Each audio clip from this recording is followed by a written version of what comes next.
आज मैं सबसे पहले तो उत्तर प्रदेश के विशेष तौर से जो बुद्धिजीवी वर्ग है, जिसमें हमारे शिक्षक और स्नातक, जिनके आशीर्वाद और समर्थन से भारतीय जनता पार्टी के स्नातक क्षेत्र के और शिक्षक क्षेत्र के अंदर हम पहली बार चुनाव लड़ रहे थे, फिर भी जो ऐतिहासिक समर्थन और सफलता मिली है, उसके लिए सबसे पहले मैं इस प्रबुद्ध वर्ग को प्रणाम करता हूं, उनका धन्यवाद करता हूं। भारतीय जनता पार्टी के एक एक कार्यकर्ताओं का हृदय से अभिनंदन इसलिए करता हूं कि उन्होंने दिन रात परिश्रम करने का काम किया। और जो हमारे विजयी प्रत्याशी हैं स्नातक क्षेत्र में, तो हम लगातार जीत के साथ वापसी कर ही रहे हैं। जो शिक्षक क्षेत्र की एक सीट हमारी जिसका परिणाम आ चुका है, मैं उसी पर बोल रहा हूं। श्री बाबूलाल तिवारी जी भी अब विधान परिषद सदस्य के रूप में उच्च सदन के अंदर अपनी उपस्थिति दर्ज कराने का अधिकृत ऐलान हो चुका है। और समाजवादी पार्टी का सुपड़ा पूरी तरह से साफ हो गया है। उनके अहंकार की हार हो गई है, उनकी गुंडागर्दी की हार हो गई है, उनकी जातिवाद की हार हो गई है, उनकी विकास विरोधी जो राजनीति है उसकी हार हो गई है। और भारतीय जनता पार्टी के प्रति विशेष तौर से बुद्धिजीवी तबका, जो कह लीजिए कि समाज का मार्गदर्शक है, समाज को जो दिशा देने का काम करता है, समाज का मार्गदर्शन करने का काम करता है, समाज के माध्यम से वह संदेश देने का काम करता है, ऐसा वर्ग उसने भारतीय जनता पार्टी को अपना आशीर्वाद दिया है। और ये 2023 का विधान परिषद का चुनाव नहीं, 2024 के लोकसभा चुनाव का आगाज है। और जिस प्रकार से सपा का सुपड़ा विधान परिषद के चुनाव में साफ हुआ है, वैसे ही लोकसभा के चुनाव में साफ हो जाए। सर, बसपा सीटें थी, भले ही एमएलसी की 5 सीटें, लेकिन 40 लोकसभा इसमें आती है और 206 विधानसभाएं आती है, तो क्या मानेगी उसका भी रिफ्लेक्शन है? निश्चित तौर से देखिए, ये जो शिक्षक एमएलसी और स्नातक एमएलसी का जो मतदाता है, वह बुद्धिजीवी है और उसके मत का महत्व होता है। वो एक मत नहीं है, वो हजारों लोगों के बारे में, लाखों लोगों के बारे में एक एक मत के माध्यम से संदेश है कि वह भारतीय जनता पार्टी के साथ हैं। माननीय प्रधानमंत्री श्री नरेंद्र मोदी जी, आदरणीय मुख्यमंत्री योगी जी और हमारी नीति, भाजपा की नीतियों के साथ हैं। और उन्होंने भाजपा पर भरोसा जता करके जो अपना आशीर्वाद दिया है, हम हृदय से उनका आभार प्रकट करते हैं। जिस तरीके से रामजीत मानस को लेकर, शूद्र को लेकर सियासत हो रही, मायावती ने ट्वीट किया है, सपा को कहीं न कहीं निशाने पे लिया उन्होंने। मैंने स्पष्ट तौर से ये कहा है कि ये जो इनका चरित्र है, हिंदू विरोधी चरित्र है, राम विरोधी चरित्र है और श्री रामचरित मानस विरोधी चरित्र है और गुंडागर्दी, अराजकता,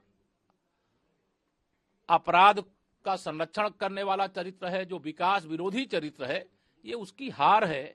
और इसकी भारी कीमत चुकाने के लिए समाजवादी पार्टी तैयार रहे, क्योंकि जनता ने संदेश दिया है कि समाजवादी पार्टी समाप्तवादी पार्टी जो है उनको बीजेपी सिर्फ चुनाव के वक्त याद करती है जी। दलितों को बीजेपी सिर्फ चुनाव के वक्त याद आती है, बाकी समय वो अछूत हो जाते हैं। नहीं, भारतीय जनता पार्टी की दृष्टि में सबका साथ और सबका विकास का जो महामंत्र हमारे सर्वोच्च नेता ने दिया है, हम उसके अनुसार राष्ट्रीय स्वयंसेवक संघ का स्वयंसेवक होने के नाते भी हमारे यहाँ भेदभाव की राजनीति नहीं होती, बांटो और राज्य करो की राजनीति नहीं होती, तुष्टीकरण की राजनीति नहीं होती, सबको सम्मान और सबको स्थान देने की राजनीति होती है।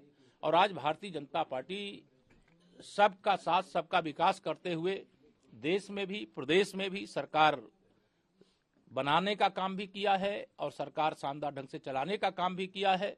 और जनता की अदालत में जब भी चुनावी मुकदमा गया है, तो जो जनता का फैसला भारतीय जनता पार्टी के पक्ष में आया है, इसलिए इस प्रकार के आरोपों का कोई महत्व नहीं। बसपा और अकाली का गठबंधन, बीजेपी उत्साहित है इन नतीजों से, क्योंकि 80 का लक्ष्य है और अब लग रहा है 80 सीटें जीत जाएंगे। नहीं, भाजपा तो सदा सर्वदा उत्साहित है। और आज हम विधान परिषद के चुनाव परिणाम आने के बाद नगर निकाय और लोकसभा चुनाव की तैयारी में जुट गए हैं और जुटे हुए हैं। और उत्तर प्रदेश में 80 की 80 सीटें भारतीय जनता पार्टी जीते और फिर से देश के प्रधानमंत्री माननीय श्री नरेंद्र मोदी जी बने, जिन्होंने देश का नाम पूरी दुनिया में गर्व के साथ लेने का अवसर दिया है, देश का सम्मान बढ़ाने का काम किया है, देश की अर्थव्यवस्था को मजबूत करने का काम किया है, गरीबों के लिए भारत सरकार के खजाने को एक तरह से सदा खोले रखने का काम किया है। और मैं कह सकता हूं कि स्वतंत्र भारत के इतिहास का सबसे शानदार बजट या 2023 और 24 का प्रस्तुत हो चुका है। आने वाले समय में देश और प्रदेश को विकास के एक नए ऊंचाई की ओर जाते हुए हम सब देखेंगे। सर, बसपा और दफ्तर के बाहर जो पोस्टर लग रहे हैं उसमें मायावती ने कहा है कि ये समाजवादी पार्टी शूद्र कह के इनका अपमान कर रही है। बाबा साहब अम्बेडकर ने, देखिए, जो हमारे माननीय मुख्यमंत्री जी ने कहा है कि यह सब विकास विरोधी लोग हैं, जातिवादी लोग हैं, गुंडागर्दी और अराजकता का संरक्षण करने वाले लोग हैं और इनको जनता ने नकार दिया है। और इसका तत्काल जो संदेश है, विशेष तौर से यह आम मतदाताओं का चुनाव नहीं था, ये तो प्रबुद्ध वर्ग के मतदाताओं के आशीर्वाद से जो चुनाव का परिणाम आया है, जो एक एक मत 1-1 लाख से अधिक वोटरों को प्रभावित करने का और संदेश देने का और मार्गदर्शन करने का। भाजपा में ही गरीबों का भविष्य है, किसानों का भविष्य है, नौजवानों का भविष्य है और भारत का भविष्य। बसपा और मांग करते हुए पोस्टर लगाया है सपा ने कि जाति जनगणना जागरण अभियान चलाएंगे, वो आंदोलन करेंगे। नहीं, वो जो भी चलाना चाहते हैं उनका दल जब तक समाप्त नहीं हो जाता तब तक चला सकते हैं, लेकिन जनता उनको नकार रही है और भाजपा को स्वीकार कर रही है। सर, बसपा और अकाली का गठबंधन हो गया, कैसे देखते हैं? इसको मुझसे क्या लेना देना। वो बसपा किसी से गठबंधन करे, सपा किसी से गठबंधन करे, लेकिन 100 में 60 हमारा है, 40% में बंटवारा है, बंटवारे में भी हमारा है। रामदेव बाबा ने बयान दिया सर कि मुसलमान जो हैं वो सिर्फ नमाज पढ़ते हैं 5 वक्त का, उसके बाद कोई भी क्राइम कर ले, चाहे अपराध कर ले, चाहे कुछ कर ले, ईसाई मोमबत्ती जलाते हैं, सारे पाप धुल जाते हैं। अब मैंने बयान अभी देखा नहीं, इसलिए उस पर कोई प्रतिक्रिया करने की मुझे आवश्यकता नहीं लगती। इसलिए इस समय आज की तिथि में हम सब लोग सीधे तौर से जो भारतीय जनता पार्टी ने विधान परिषद के इस चुनाव में शानदार सफलता अर्जित की है, इसके लिए मैं एक बार फिर से जो मतदान करने वाले हैं उनके प्रति और जिन कार्यकर्ताओं ने परिश्रम किया है उनके प्रति बहुत आभार प्रकट करता हूं और जो विजयी हुए हैं उनको बहुत बहुत बधाई देता हूं। और जिन लोगों ने हमारे खिलाफ चुनाव लड़ा है उनको जनता ने सबक सिखाया, ये बड़ा संदेश है।